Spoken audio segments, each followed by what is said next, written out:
20 अगस्त 2025 को union home minister Amit Shah ने लोकसभा में 130वां संविधान संशोधन बिल पेश किया। कहता हूं कि भारत के संविधान का संशोधन करने वाले विधेयक को पुनर्स्थापित करने की अनुमति दी जाए।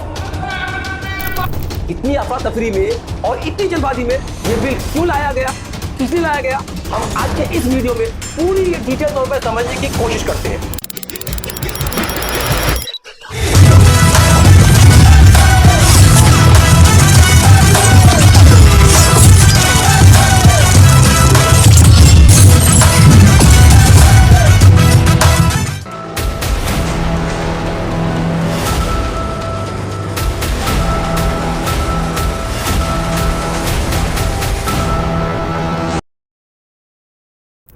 इस बिल को लेकर अब ये बहस भी शुरू हो चुकी है कि ये जो कानून लाया जा रहा है, ये अपराध को खत्म करने वाला कानून है या विपक्ष को खत्म करने के लिए ये कानून लाया जा रहा है। तमाम ऑपोजिशन पार्टी की तरफ से इस बिल का पुरजोर विरोध किया जा रहा है। हमने हाउस के अंदर देखा कि चर्चा के दौरान पूरे हाउस में हंगामा, शोरगुल, चिल्ला पुकार कंटिन्यूस तौर पर चलता ही रहा, यहाँ तक कि उस बिल की उस संशोधन बिल की कॉपी को फाड़कर गृह मंत्री अमित शाह के ऊपर भी फेंका गया। माननीय अध्यक्ष जी द्वारा नाम निर्देश किए जाने वाले इस सभा के सदस्य कांग्रेस सांसद वेणुगोपाल ने कहा, this bill is to target the opposition ruling state.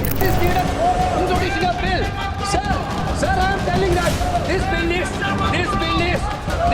to target the opposition ruling government. This bill is to threaten the people like Nitish Kumar and Chandrababu Naidu. This bill is to blackmail. Sapa सांसद धर्मेंद्र यादव ने कहा, जो UP से आजमगढ़ से आते हैं, उन्होंने कहा यह बिल संविधान विरोधी है। मैं कहता हूं यह बिल संविधान विरोधी, मूल अधिकार विरोधी, न्याय विरोधी। कांग्रेस सांसद मनीष तिवारी ने बताया कि there should be rule of law, यानी हमारे भारत के ये जो कानून लाया जा रहा है हमारे भारत के संविधान के मूल ढांचा, बेसिक स्ट्रक्चर के खिलाफ है। There should be rule of law, और उस रूल ऑफ लॉ कानून के राज की बुनियाद है कि आप बेगुनाह हैं जब तक आपका गुनाह साबित नहीं किया जाता। You are innocent until proven guilty. This bill stands that fundamental maxim of jurisprudence on its head. It makes an investigating. हमारे भारत के संविधान का एक मूल सिद्धांत है, बेसिक स्ट्रक्चर है, वो क्या कि innocent unless proven guilty, यानी जब तक किसी पर भी गुनाह साबित ना हो वो मासूम है। ये हमारे भारत के संविधान का मूल ढांचा है, मूल स्ट्रक्चर है, और ये जो संविधान और ये जो संशोधन बिल लाया जा रहा है ये इसके खिलाफ है। तो क्या ये नया कानून लाकर हमारी बीजेपी की मौजूदा मोदी सरकार लोकतंत्र को एक पुलिस स्टेट में तब्दील करना चाहती है? This government is hell bent on creating a police state. This will be a death knell and leash on elected government, sir. Indian constitution is being amended to turn this country into a police state. BNS 152, the home minister promised in this house that sedition would not be used. इस bill के मुताबिक कोई भी नेता, मंत्री, यहाँ तक कि चीफ मिनिस्टर अगर जेल में चला जाता है और वो 30 दिनों तक जेल में रहता है और उस पे 5 साल की कानून का सजा का प्रावधान लगता है, तो उसको अपनी गद्दी से, अपनी कुर्सी से, अपने ओहदे से इस्तीफा देना होगा, रिजाइन करना होगा, उन्हें अपना कुर्सी, अपना पद छोड़ना होगा। और अगर मान लो कि 30 दिनों बाद ये लोग बेगुनाह साबित होते हैं तो क्या? तो कितना बड़ा सवाल और कितना बड़ा प्रश्न चिन्ह है इस कानून पे।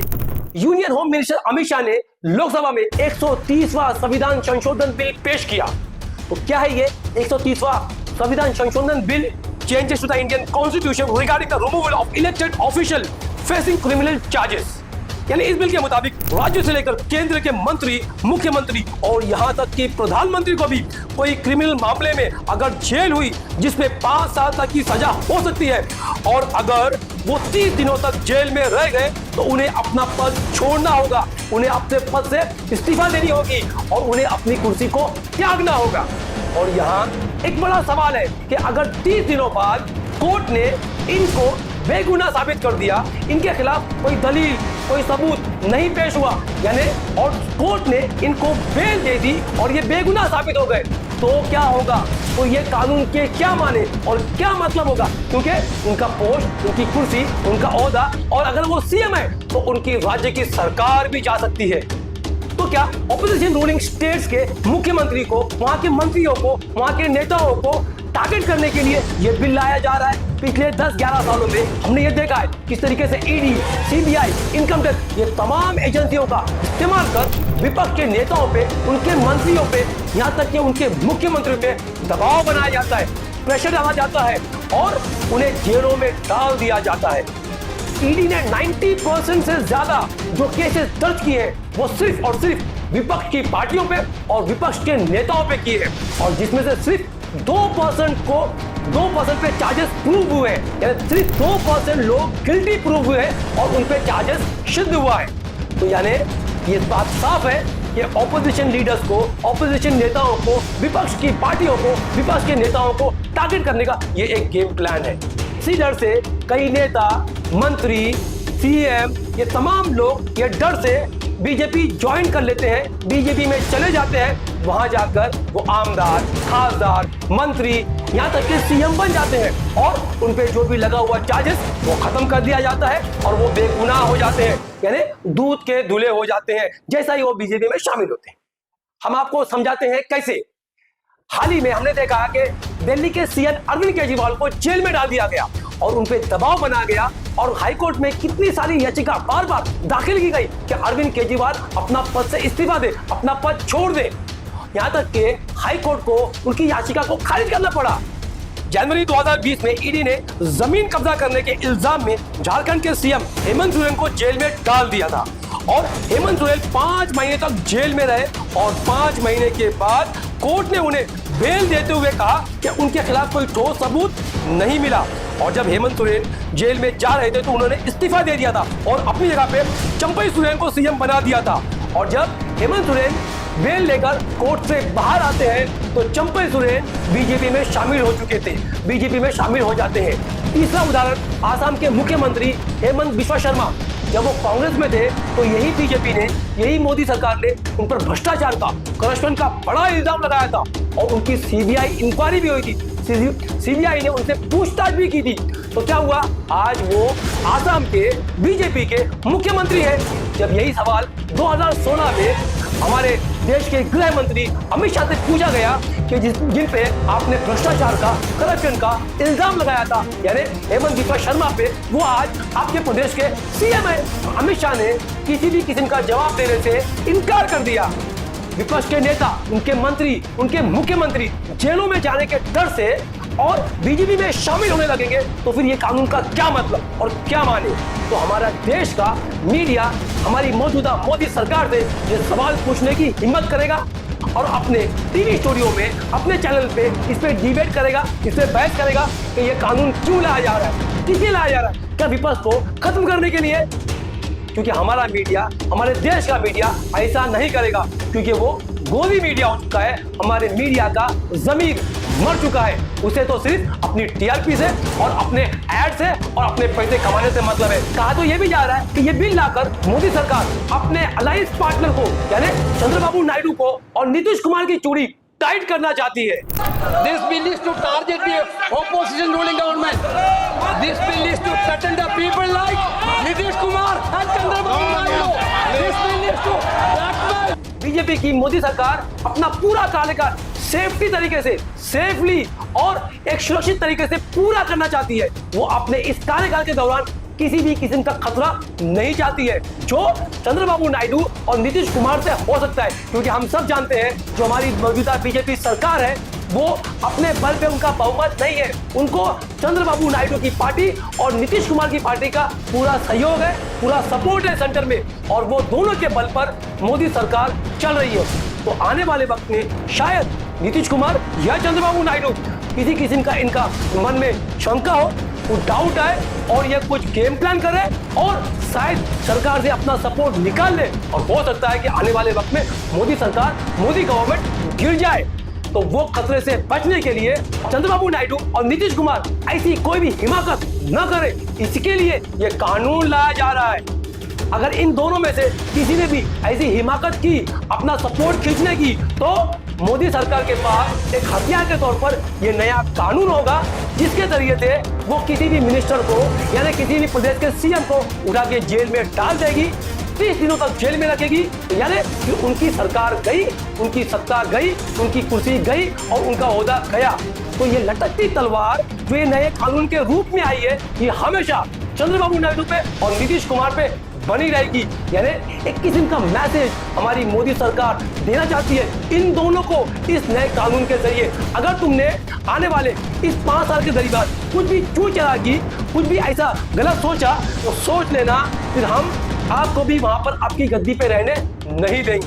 मैं कहना चाहूंगा कि नायडू बाबू जमानत पर चलते हैं और जमानत अगर कटी तो नया मामला, यानी एक तरह का प्रेशर है। दोस्तों, ममता बनर्जी जी ने इस कानून को काला कानून कहा और इस दिन को काला दिन कहा।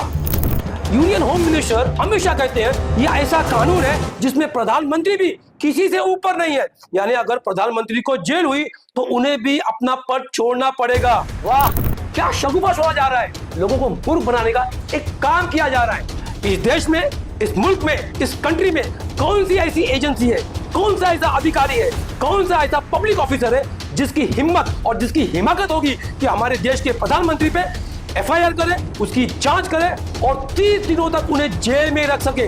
क्या ऐसा कभी होगा? क्या आपको लगता है जो अमित शाह बोल रहे हैं, क्या वो चीज कभी हमारे मुल्क में पॉसिबल है? नहीं, ये चीज कभी नहीं होगी।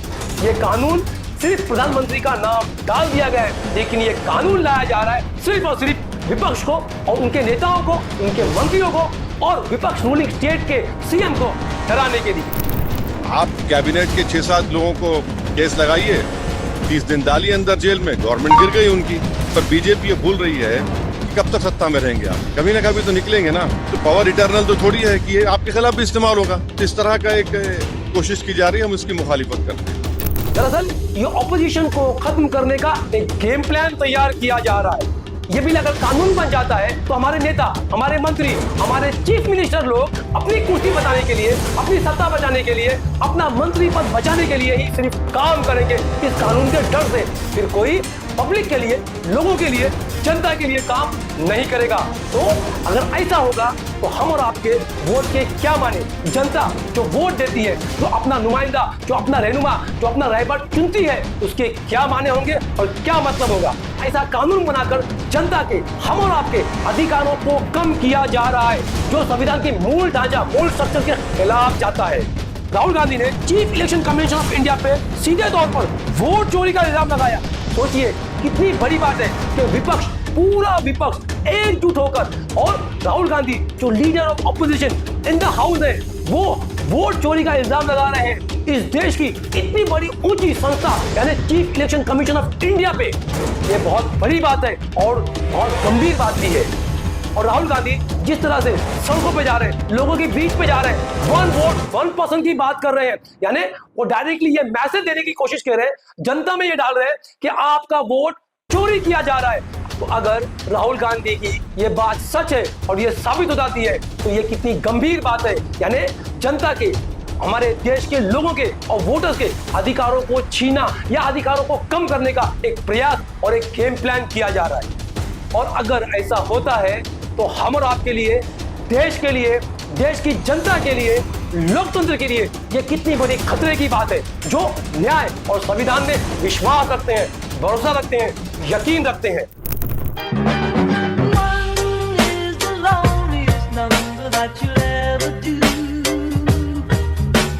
Two can be as bad as one. It's the loneliest number since the